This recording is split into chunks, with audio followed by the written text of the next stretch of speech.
بھٹی صاحب، آج اعلان ہو گیا، اس اعلان کا انتظار ہو رہا تھا،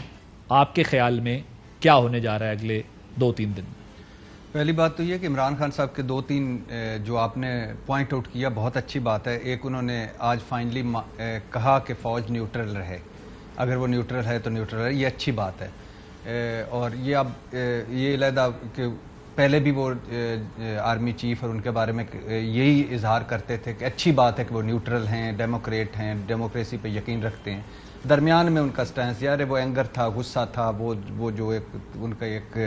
تحریک تھی یا ایک بیانیہ وہ نکل گیا غصہ۔ ہاں، اب وہ فائنل اس طرف آ رہے ہیں، لانگ مارچ کی طرف، تو انہوں نے کہا کہ نیوٹرل رہیں، اچھی بات ہے۔ میں اس وقت بہت سارے بیانات ان کے سنا سکتا ہوں، لیکن یہ اچھی بات ہے۔ دوسرا انہوں نے یہ اچھی بات کی ہے کہ انہوں نے پہلے جیسے سپریم کورٹ پہ انہوں نے اعتماد کا اظہار کیا کہ اس کا بینچ بنا لیں، لارجر بینچ بنا لیں، یہ مراسل ہے یا خط کا دھمکی ہے یا سازش ہے۔ دوسرا انہوں نے اب پھر قوم پہ کہا ہے کہ اگر قوم ان کو لانا چاہتی ہے تو مجھے کوئی اعتراض نہیں، الیکشن کروائیں، شفاف الیکشن کروائیں، مجھے کوئی اعتراض نہیں۔ تیسرا ان کا اچھا ہے کہ پرامن ہے، کوئی انتشار نہیں ہے، یہ اچھی بات ہے۔ باقی جو آپ کے خیال میں سیاسی درگھولا ہے انہوں نے؟ نہیں بالکل یعنی جو ایک ڈیڈ لاک تھا، سٹیل میٹ تھا کہ جی نہیں بالکل اب تو بس انہیں گھر بھیجنا ہے، کل بھیجنا ہے، اب وہ یہ سپیس کریٹ کر رہے ہیں آپ کے خیال میں؟ بحیثیت سیاستدان وہ تھوڑی سی انہوں نے کی ہے، اور لانگ مارچ عمران خان بھی کر چکے ہیں، مولانا بھی کر چکے ہیں، دھرنا بھی بلاول بھی کر چکے ہیں، اور ان کو بھی حق ہے کرنا۔ لیکن یہ میں اس کے ساتھ ہوں محسن رانجھا صاحب کے ساتھ، کل بھی ہم یہی کہتے تھے کہ لانگ مارچ دھرنے کریں، بالکل آپ کا حق ہے، مگر سڑکیں بند کرنا، شاہراہیں بند کرنا، لوگوں کو تکلیف پہنچانا، یا اس طرح وہ لاک ڈاؤن کر دینا، یا اس طرح سارا کر دینا جو عمران خان صاحب کل ان کا ہی موقف تھا کہ یہ نہیں ہونا چاہیے، آج بھی نہیں ہونا چاہیے۔ تو آپ کے خیال میں سیاسی راستہ انہوں نے کھولا ہے، اور اپنے بیان سے جو وہ تھوڑا سا دوبارہ ڈیویٹ کر گئے وہ ٹھیک ہے؟ کیونکہ اس سے پہلے وہ کہتے کہ، اور میں یہ ہم پھر ایک مرتبہ کہہ دوں کہ جیسے ہم کل کہتے تھے کہ سڑکوں پر آ کر حکومت گرانا، نہ کل ہم ان کی سپورٹ کرتے تھے نہ آج، لیکن اس وقت کیوں الیکشن ضروری ہے میں سمجھتا ہوں۔ ابھی آتا نا یہ کیوں ضروری ہے، یہ کیوں پہ بحث ہوگی۔ بادامی صاحب، آپ کے خیال میں آج اناؤنس تو ہو گئی ڈیٹ، اور بیانات بھی ظاہر ہے دونوں طرف سے چل رہے تھے، نروز کا گیم ہوتا ہے، لیکن آپ کے خیال میں آج جو ڈیٹ اناؤنس ہوئی ہے، جس طریقے سے اناؤنس ہوئی ہے، اور جو اگلا لائے عمل خان صاحب نے بتایا ہے، اس سے سیاسی دروازہ کھلا ہے یا مزید پیچیدگیاں بڑھی ہیں؟ یور ٹیک آن۔ بسم اللہ الرحمن الرحیم۔ اچھا، میرا خیال ہے کہ کوئی بہت زیادہ کوئی سیاسی دروازہ ان معنوں میں نہیں کھلا میرے خیال سے، کہ جب سب کو معلوم تھا کہ عمران خان صاحب ملتان کے جلسے میں تاریخ دینے والے، خود انہوں نے بھی کہا تھا کہ ملتان جلسے میں تاریخ دوں گا، اور پھر جب انہوں نے نہیں دی تو یہ وہ وقت تھا کہ جب وہ ایک رستہ کھلا تھا، جب بات ہوئی تھی، خود خان صاحب کی نہیں لیکن ان کے کچھ قریبی لوگوں کی، پرویز خٹک صاحب کی بات ہوئی تھی، اور یہ اندیا ان کو ملا تھا کہ شاید کوئی نہ کوئی تاریخ مل جائے۔ خان صاحب اس وقت ہیسٹ میں ہیں، وہ تحمل والے موڈ میں نہیں ہیں، تو ان سے یہ کہا، یعنی یہ تھی میسیجنگ کہ جناب اگر تھوڑا تحمل ہو تو ہم یہ تاریخ وغیرہ آئے گی، لیکن وہ تاریخ جب نہیں آئی تو خان صاحب نے نہ صرف یہ کہ آج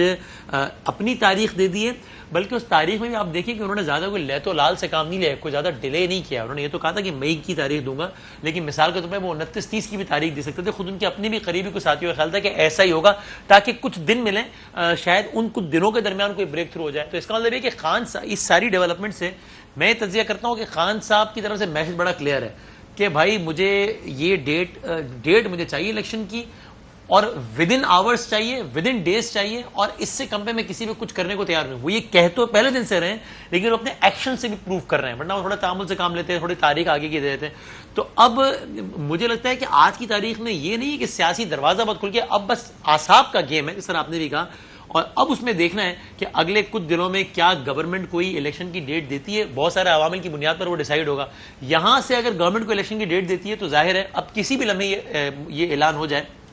عمران خان صاحب اس میں وکٹوریس بن کے سامنے آئیں گے کہ جناب خان صاحب نے تاریخ دی اسلام آباد کی، اور ابھی اسلام آباد کا ماحول بنا ہی تھا یا بننا شروع ہوا تھا، یا قافلے نکلے ہی تھے یا خان صاحب پہنچے ہی تھے، اور جناب یہ سب جو ہے ان کی کہاں پہ ٹانگیں انہوں نے تاریخ دے دی ہے۔ تو یہاں سے تو عمران خان صاحب کے آپٹکس یہ بنتے ہیں، اور اگر ایسا نہیں ہوتا ہے پھر ظاہر ہے وہ ایک نیا مرحلہ ہوگا جو کہ اسلام آباد کی طرف ہوگا۔ تو ابھی یہ میرے خیال سے سیاسی بات چیت کا راستہ نہیں کھلا ہے، بلکہ اعصاب شکن مارکا اپنے حتمی مرحلے میں داخل ہو گیا ہے۔ اچھا، اگر حتمی مرحلے میں جو داخل ہوا ہے لانگ مارچ پہ، ہم جیسے دیکھ رہے ہیں رانا ثناء اللہ صاحب کہتے ہیں میری ذاتی رائے یہ ہے کہ ان کو گھروں سے ہی نہیں نکلنے دینا چاہیے. اس کا مطلب وہ چاہتے ہیں کہ جہاں سے شروعات ہونی ہے, جہاں سے شروعات ہونی ہے وہاں کریک ڈاؤن کیا جائے. یا رانا صاحب کی ان بیانات, ان بڑکوں یا ان سختیوں کی وجہ سے عمران خان صاحب جو لانگ مارچ نہ کر کے بھی کامیاب ہو جائیں گے. جیسے تحمل کا مظاہرہ مسلم لیگ نون نے پہلے کیا تھا, کرنا چاہیے, کیونکہ رانا صاحب کا اور ان کی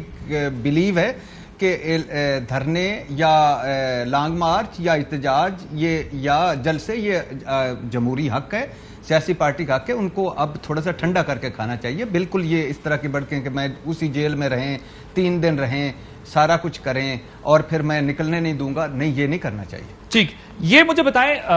فاروق حبیب صاحب. صحیح بات ہے, میں اس سے پورا اتفاق کرتا ہوں کہ اس طرح کے بیانات نہیں دینے چاہیے جس کا خود دفاع نہ کر سکیں. دیکھیں نا, اس بیان کی کیا اخلاق کی حیثیت بنے گی جب مسلم لیگ نون ابھی 4 مہینے پہلے تک سڑکوں پہ تھی اور کہتی تھی کہ سڑک میں نکل کے آ کے احتجاج کرنا ہمارا بنیادی حق ہے, عمران خان تم ہمیں اس سے محروم نہیں کر سکتے. آج وزیر داخلہ رانا ثناء اللہ کہہ رہے ہیں کہ کسی کو گھر سے نہیں نکل, بھائی کسی گھر سے نکل کے باہر احتجاج کرنا, ان قواعد و ضوابط کے تحت احتجاج کرنا, یہ تو ہر آدمی کا حق ہے. کیسے وزیر داخلہ صاحب کہہ سکتے ہیں کہ ہم گھروں سے نہیں نکلنے دیں گے؟ میرے خیال میں نہیں کرنا چاہیے. ٹھیک سر, وہ یہ سمجھتے ہیں نا کہ یہ وہ کہتے ہیں یہ فتنہ ہے, یہ احتجاج نہیں ہے, ہم نے اس کو جو ہے نا وہ ایسے ڈیل کرنا ہے. خدا کے لیے رانا صاحب اور مسلم لیگ اور پیپلز پارٹی, خدا کے لیے بادامی صاحب کو یہ میں معذرت چاہتا ہوں بادامی بھائی سے, یہ بند کریں. یہ جلسے کی زبان تو ہو سکتی ہے, لیکن جب آپ حکومت میں ہوں, آپ وزیر داخلہ ہوں, سے کام لینا چاہیے. ادھر IMF بتا رہے ہیں, ادھر آپ معیشت دیکھیں, ادھر لیکن آپ کے خیال میں وہ ایسا کیوں کرنا چاہ رہے ہوں گے وسیم بادامی صاحب, جبکہ بڑا سربراہ ہے, فتنہ نہیں ہو سکتا یار. جبکہ ان کو پتا ہے کہ ایک مومنٹم تو بنایا ہوا ہے پی ٹی آئی نے, ایسی سٹیج پر ایسے بیانات وہ کیوں دینا چاہیں گے, کیوں ایسا کرنا چاہ رہے ہوں گے؟ کیا وہ بھی پریشر فیل کر رہے ہیں کہ اگر ہم نے ایسے بیانات نہ دیے تو زیادہ کراؤڈ گیدر ہو سکتا ہے, کوئی بڑی پرابلم ہو سکتی ہے, تو پہلے بتا دیں کہ ہم بھی جو ہے وہ ایکشن لیں گے اگر اتحادیوں نے فیصلہ کر لیا؟ جو آپ نے کہا نا کہ جب رانا صاحب بھی یہ دیکھ رہے ہیں کہ مومنٹم بنایا ہوا ہے, پھر وہ یہ بیانات کیوں دے رہے ہیں؟ میری رائے ہے کہ چونکہ وہ دیکھ رہے ہیں کہ مومنٹم بنایا ہوا ہے اسی لیے وہ ایسے بیانات دے رہے ہیں, کیونکہ خدشہ ان کو یہ ہے کہ اگر یہ مومنٹم بن گیا تو پھر یہ نہ ہو, وہ تو طے کر کے بیٹھے ہیں کہ مومنٹم بنے جو بھی ہو, ہم نے ان کو تھکا کے مارنا ہے, لیکن ہم نے ان کے کہنے پہ الیکشنز کی ڈیٹ اناؤنس نہیں کرنی. لیکن رانا صاحب کو یہ خدشہ ہے کہ پھر یہ نہ ہو کہ جب خان صاحب مومنٹم بنا رہے ہو, مومنٹم اسلام آباد میں آ کے بن جائے یا پھر اس مومنٹم کا دائرہ وسیع ہو جائے پورے پاکستان تک, تو کوئی ان سے نہ کہتے کہ آپ الیکشن ڈیٹ دیں. یعنی ان بیانات سے تو مومنٹم اور اوپر چلا جائے گا.